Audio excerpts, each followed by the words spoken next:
Well, we got a strong one, guys. 216,000 jobs were created in the month of December, according to the Bureau of Labor Statistics, and the unemployment rate stays unchanged at 3.7%.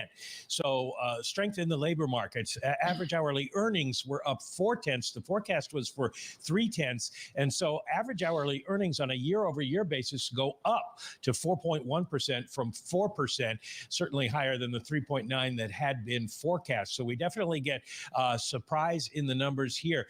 The 2-month net revision, however, is negative 71. So we are seeing a decline in the number of jobs that were reported in October and November. For December, or for November rather, the number was 173. Remember, it originally reported as 199. Change in private payrolls, very strong. This is interesting because a lot of people have been talking about government hiring driving this. 164,000 of those 216 are on private payrolls. That's up from 136,000 the month before and well over the 130 that had been expected. Manufacturing payrolls come in up 6,000, just 1,000 more than forecast.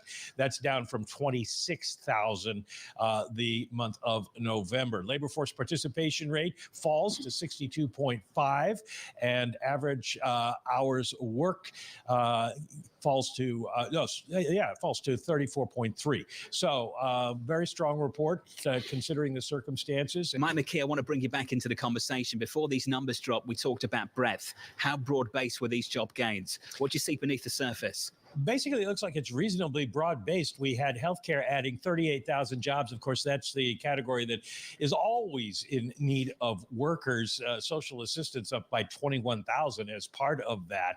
Construction employment up 17,000. That had been a weak point in recent months. Builders looking for workers because there's such demand for housing these days. Transportation and warehousing dropped by 23,000. That's interesting because couriers and messengers were down by 32,000. And this is the month. If you drove around New York in December, you couldn't get up and down the street because there's a delivery truck parked everywhere.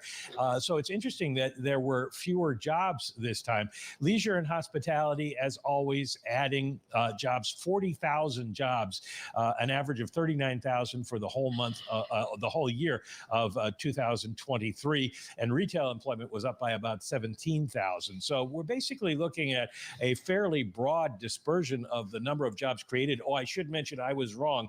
Government employment was the biggest change, up 52,000, most of that in state and local, not federal. But we did see a very strong month in December. I think Tom's point is good, though. The revision, you take the revisions out, you have a weaker overall number, and we'll have to see if the December number gets revised down when we get to February. All right. So here, this is Bloomberg. There is that we have a mixed bag. So what happens when we have a mixed bag, a mixed report? What will the Fed do? That's the key. What will the Fed do with this report? Well, guys, I hate to say it, but what this means is that it's most likely going to be pushed. Any reduction in the interest rate, it's probably going to be pushed one more cycle. So again, investors, govern yourself accordingly. We're going to have a reduction in interest rate this year, but with these mixed bag reports coming in, I think it's going to be pushed back just a little bit more. As always, salute and stay grinding. I'll see you guys next time.